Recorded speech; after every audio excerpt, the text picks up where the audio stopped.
Here at TopTenz, we give the people what they want. One of our Patreon supporters, named Bergier, recommended we tackle a list about strongmen, and, well, here we are. We're obliging. If you'd like to support TopTenz and suggest list ideas just like that, you can visit our Patreon page. You'll find a link to that below. Over the years, the definition of a strongman has changed significantly. It was once an occupation held by circus performers who exhibited feats of strength to small crowds. In the 20th century, it evolved into something more like athletic competitions where competitors displayed their abilities through a series of exercises including lifting rocks, pulling trains, and toting huge trucks. Not wanting to discriminate against strongmen of earlier epochs, here are 10 of the most fascinating strongmen from over the last few centuries.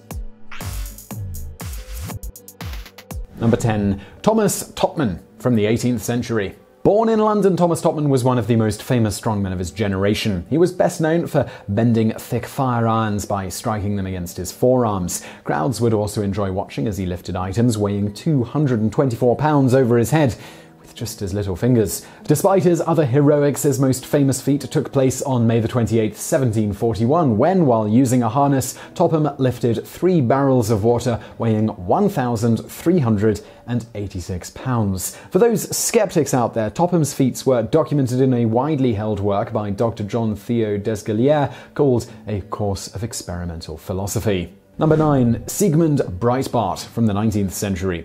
As previously mentioned, many of the earlier strongmen worked as circus performers, and Siegmund Breitbart was no exception. Born to a Jewish family in Poland, Breitbart was subjected to relentless anti-Semitism, which drove him to become the strongest man in the world. Some of his most impressive feats included bending iron bars around his arm in floral patterns, biting through iron chains, or pulling them apart. He even lifted a baby elephant as he climbed a ladder.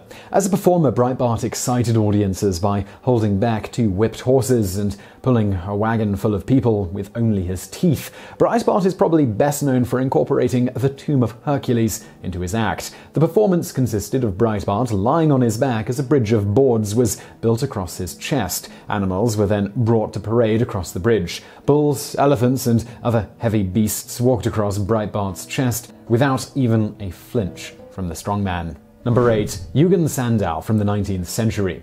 Known as the father of bodybuilding, Sandow was born Friedrich Wilhelm Müller in Königsberg, Prussia in 1867. By the age of 19, he was already performing as a strongman in various circus-like shows. He became known for his barbell routines and for breaking a chain that was locked around his chest.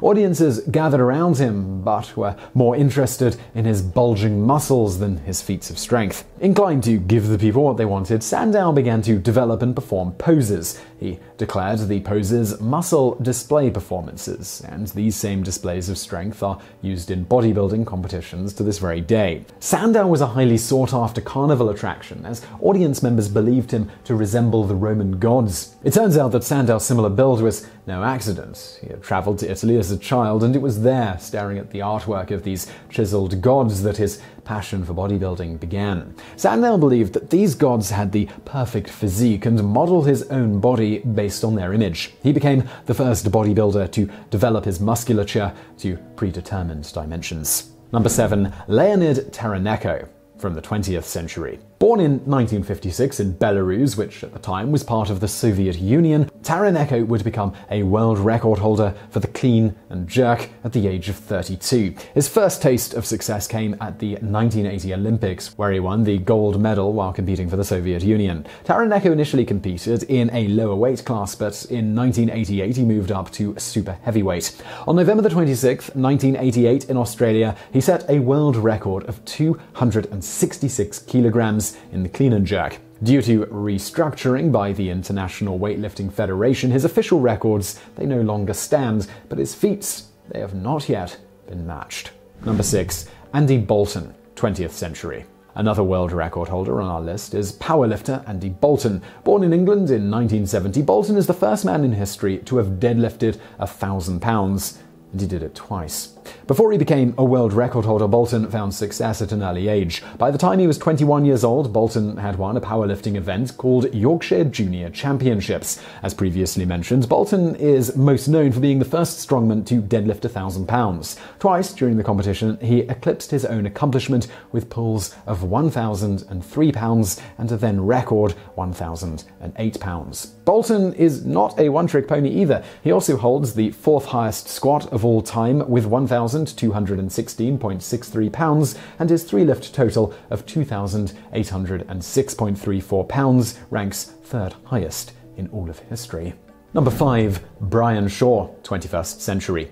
The first American on our list, Brian Shaw, born in 1982, is a monster of a man. Standing at 6 foot 8 inches tall and weighing 435 pounds, he's massive even compared to other strongmen. While not holding any individual weightlifting records, what he does have to his name is the title of World's Strongest Man. Shaw has claimed the title twice and has placed in the top 3 at the World's Strongest Man competition a total of 5 times. His personal bests include 972 pounds in the deadlift, 1,122 pounds in the Hummer-Tire deadlift, and squatting 825 pounds, along with benching 535 pounds, which is certainly not too shabby.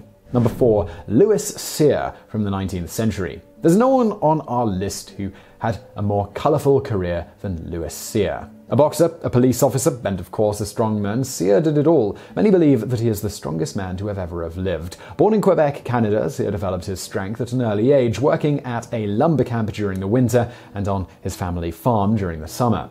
Told of the legendary exploits of strongman Milo of Croton, who as a child carried a calf on his shoulder, Cyr attempted the same feat, only for the calf to kick him in the head and run away. Cyr decided instead to carry a sack of grain and added 2 pounds each day. His strongman career began at the age of 17, after he gained some publicity for lifting a farmer's heavily laden wagon, which had become stuck. Soon after, he competed against Canada's strongest man at the time, beating him in tests of heavy lifting stones by hoisting a granite boulder weighing 480 pounds. After immigrating to the United States, Cyr competed in a strongman competition in Boston, where he lifted a horse that was resting on a platform off the ground. Despite gaining fame, the strongman, now a married man, became a police officer. His foray into police work came after just using his strength. He broke up a knife fight. According to eyewitness accounts, Cyr disarmed and subdued the combatants and then made a citizen's arrest, carrying the hooligans under his arms to the police station.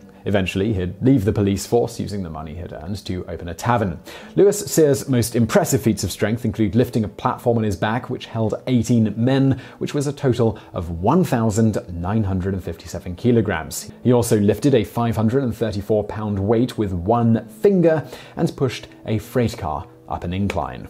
Number 3. Louis Uni from the 19th century. The Frenchman, who became known as Apollon the Mighty, was most popular for his grip strength. Louis Uni ran away from home at 14 to join the circus, but was returned by police officers who noticed that he was underage.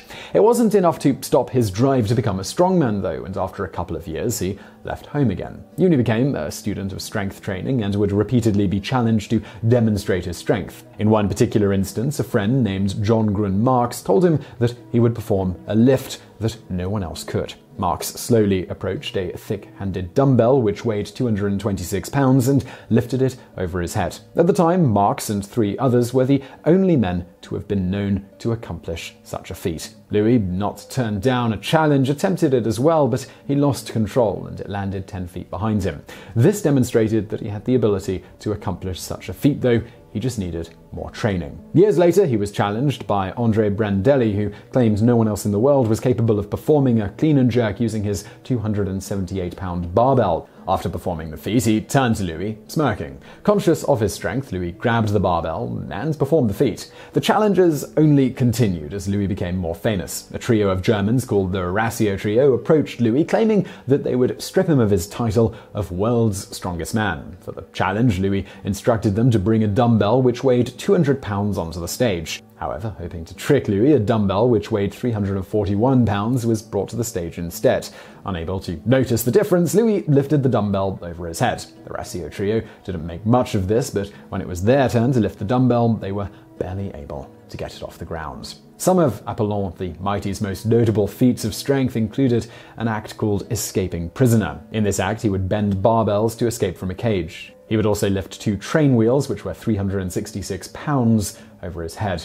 Number 2, Angus MacAskill from the 19th century. Angus MacAskill makes all of the strongmen on our list look like ordinary people. According to the Guinness Book of World Records, MacAskill was the largest true giant to have ever lived and the man with the largest chest measurements of any non-obese man. Standing at 7 foot 10 inches, for reference, the man beside him in the picture we're showing here was 6 foot 5. MacAskill weighed 580 pounds. But what was so remarkable about him was the proportionality of his figure. He was free of growth abnormalities, with his strength and size simply due to his genetics. Born in 1825 on the Isle of Benares in Scotland, MacAskill moved to Nova Scotia with his family as a child, and eventually they settled in a fishing community. He was known in his community to have lifted a 2,800-pound ship's anchor to chest height. He could also carry barrels weighing 300 pounds under each arm, and was apparently able to single-handedly set a 40-foot mast into a schooner deck. Soon, the fishing community became too small for MacAskill, and he joined P.T. Barnum's circus. Word spread of his amazing size and strength. Queen Victoria eventually invited him to appear before her to give a demonstration at Windsor Castle. Afterwards, she proclaimed him to be the tallest, stoutest, and strongest man to have ever entered the palace. She presented him with 2 gold rings in appreciation. Number 1, Thomas Inch from the 20th century. There aren't many strongmen who left a mark on strength athletics like Thomas Inch. Born in Scarborough, England in 1881, Inch won the titles of Britain's Strongest Youth and Britain's Strongest Man. However, his lasting legacy is not about his own strength, but rather a mechanism he developed of demonstrating strength. Inch invented the Thomas Inch dumbbell. It is routinely used in strongman competitions because of its difficulty to lift. The dumbbell weighs 172 pounds, 9 ounces, and its handle is extremely thick, making it difficult to hold onto without a forceful grip. And while Thomas Inch doesn't have any records that remain, he will always have a dumbbell that bears his name. So I really hope you found that video interesting. If you're looking for something else to watch right now, we mentioned P.T. Barnum in this video. We actually did a biographics video on him very recently. That's my other channel of biographies. They're about 20 minutes long, so check that out. Link to you on the screen now. You can also subscribe to that channel. That would be great. We've got loads of stuff on there as well. And subscribe to this channel as well. That's lots of subscribing to do, but you can do it. And as always, thank you for watching.